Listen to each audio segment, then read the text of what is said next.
Hey guys, welcome back to Dad's Van.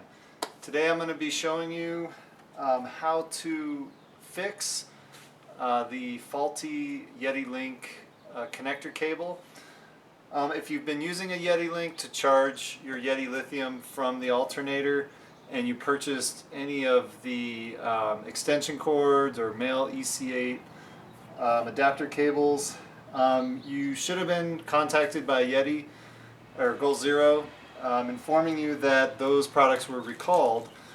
And the reason they were recalled, if you look at this old cable, some people have been encountering issues with these connectors overheating and causing the back of the Yeti Link module to actually melt. There could be several reasons for that. One of them, I believe, is related to not properly fusing the connection, either with a fuse or a circuit breaker. The second is the actual connector pins on the EC8 were not beefy enough for the amount of current flowing through there to the Yeti Link. And lastly, there was nothing that was holding the EC8 connector and locking it to the Yeti Link module, and so that can start to come loose, causing shorts and problems like that. So Goal Zero has remedied this, and what they've done is offered free replacement of the male EC8 adapter cable. This is the male EC8 to ring terminal adapter cable. And in that package, what they give you now are two things. One is the male EC8 to ring adapter, as well as an 80 amp fuse. Now in my case, I already put an 80 amp circuit breaker between the starter battery connection and the Yeti Link for that exact reason, to protect it.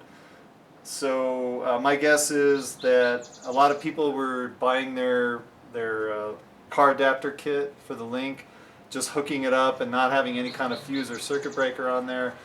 So when a short happens, it's just going to draw a ton of current and things can melt. So you got to protect those lines. That's why they're including this now. Secondly, like I mentioned earlier, probably a little hard to see, but the connector pins on the new EC8 are beefier. You can tell they're a little bit thicker. I imagine that can handle the heat buildup as that thing is drawing current. And then finally, they've got this new product called the EC8 Link Lock. And this little guy is just a plastic, couple different plastic caps that just help lock that EC8 cable to the back of the Link module so that that connection doesn't come loose. So we'll be hooking that up and showing you how to do that fix on the build that I've already done.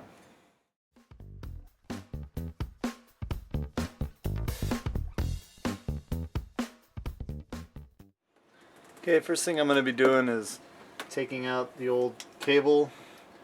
And what I had done in the past was taken the male EC8 and then used butt connectors into my own cabling that went all the way up to under the driver's seat, where I have a positive and negative terminal as well as the 80 amp fuse. But I want to use the newer, thicker connector pins, so I'm going to go ahead and take this off and redo those just for comparison. I know it's a little hard to see. This is the new one. This is the old one. They look almost identical, but the new one is, in fact, a little bit beefier. I think I noticed the old one has like 8 teeth going all the way around. The new one has 6, so they're just thicker. Each tooth is thicker. Alright, we've got this flipped around now so you can see the back of the Yeti. And one of the things I wanted to show you that I was really surprised by, this old EC8 cable, the way that would plug into the back here, it falls right out. So that was definitely not a very secure connection.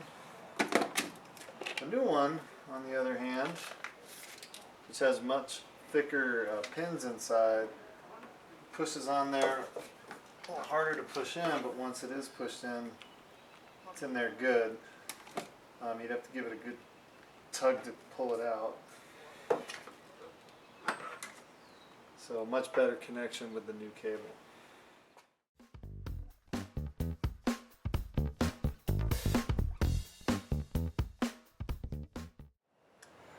Okay, the other feature that Yeti shipped with the EC8 connection replacement is this link lock module.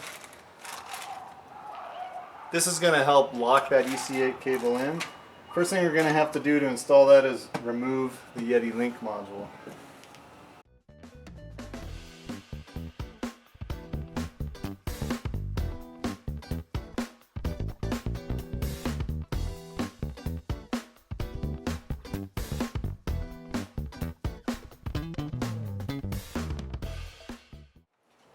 Now the link lock is going to come with this large piece, which we're going to install on the inside of the unit here.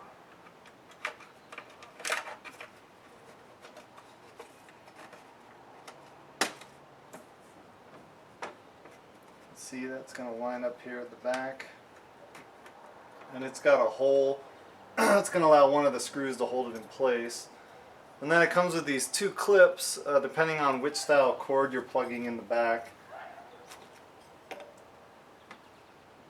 So first thing we're going to do is get this receiver part of the bracket screwed back in with the Yeti Link module. So you're going to want to line the two holes that are cut in that receiver module. You're going to line those up with the two screw holes on the floor of the Yeti Lithium.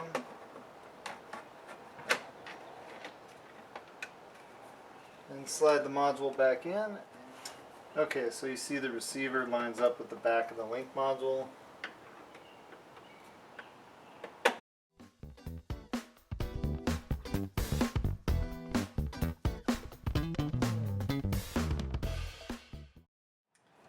Okay, the last thing we're going to do is plug in the EC8 cable.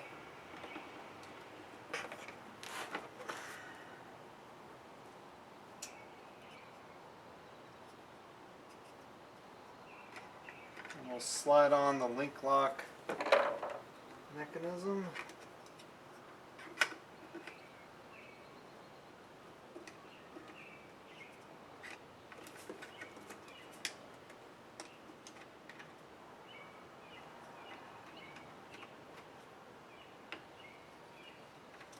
It slides on like this. So this larger clip is for the straight connector. If you have the 90 degree, you can use this other small one. This is the one we'll be using.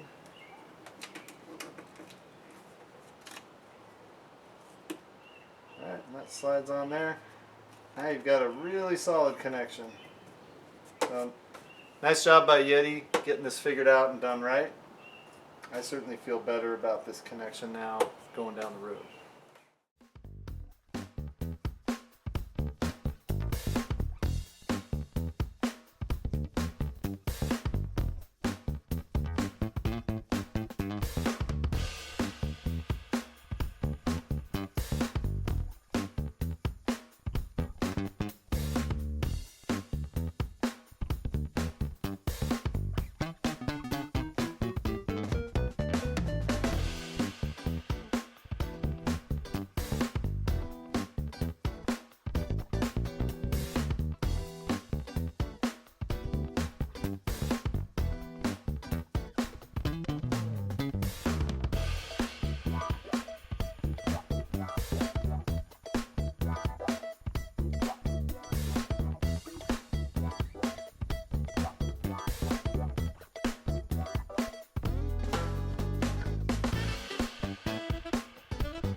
Alright, so we have our red and white crimped to a 6-gauge butt connector, our black and green crimped to a 6-gauge butt connector.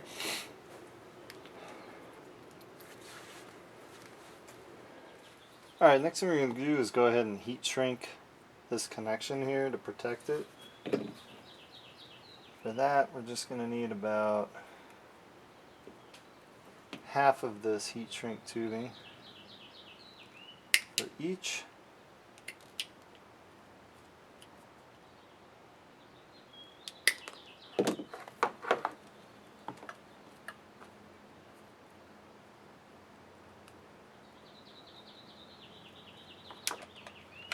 Go ahead and slide that on, heat it up.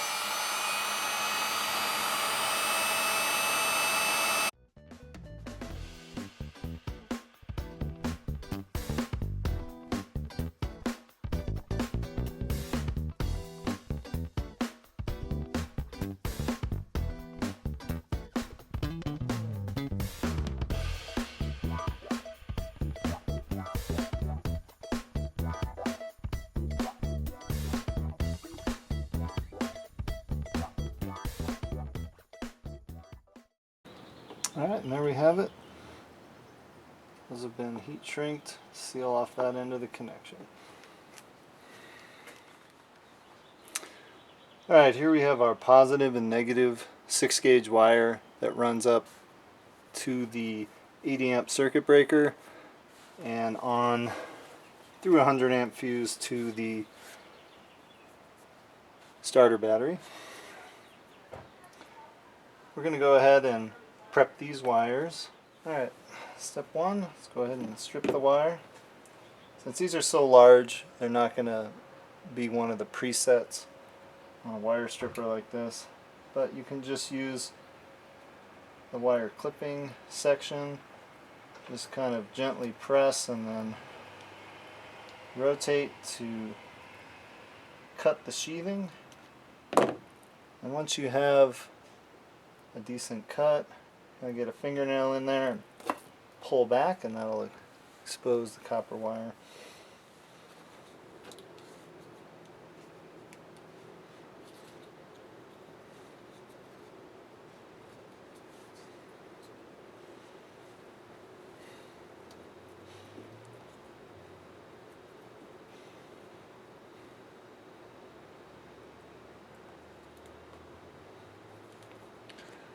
Alright, so we're going to go ahead now and crimp with a butt connector the red and white from the EC8 cable to the red 6-gauge.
And check it.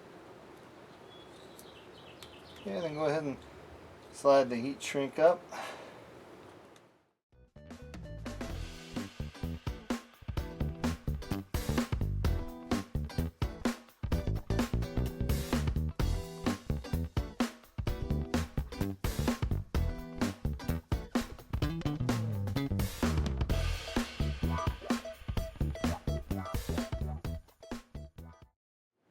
Alright, there you have it. Two really nice connections that have been heat shrunk.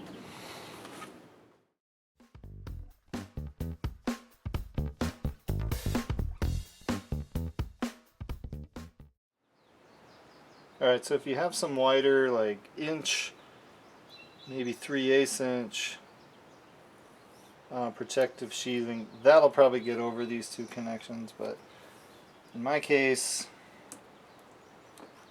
did not, so I'm going to have to go ahead and just seal this off with electrical tape.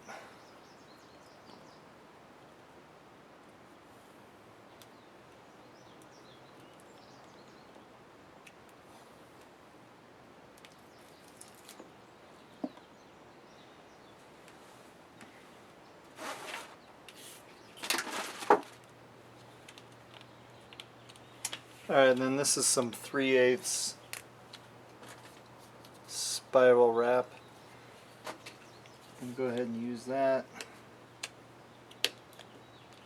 to protect this cable from any rubbing against the van walls.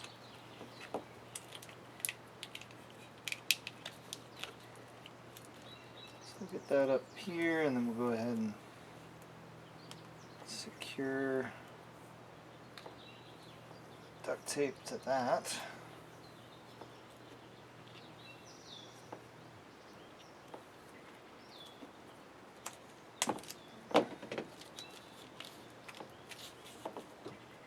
Alright, overall a nice solid connection through here. Go ahead and put the spiral wrap along the rest of the cord length.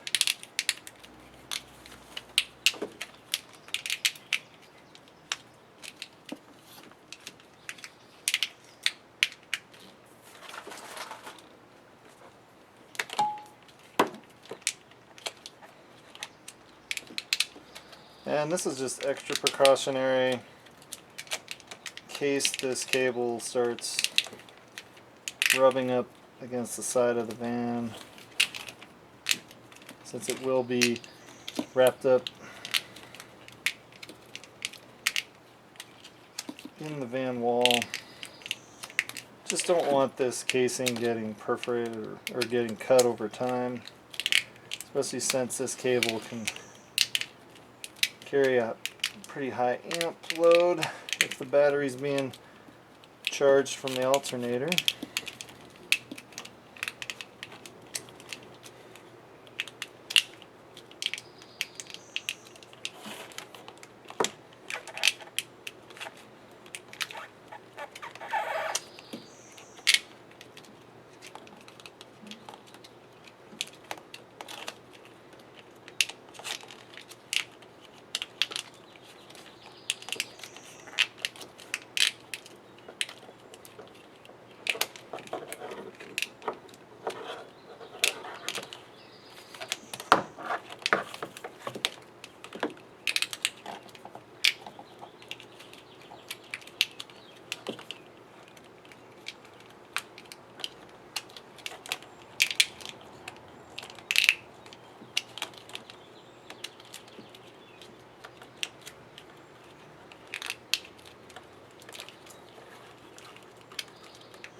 Okay.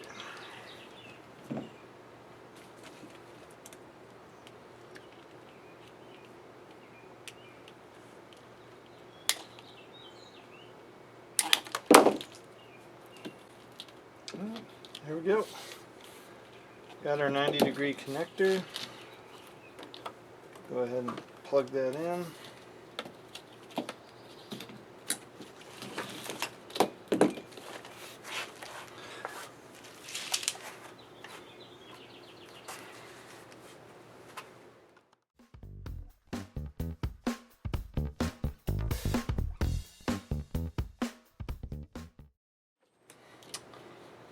Alright, the last feature I'm going to show you is the new Yeti Link Lock. So once you've got your EC8 plugged in, there's a plate on here that has to be installed when you put the Yeti Link in. That goes in with it, and the whole module slides exposed out the back. Then you take this little clip, and this new piece here is a track that can slide on, and that'll lock into place. And that's just an extra safety barrier to kind of prevent this from working its way out.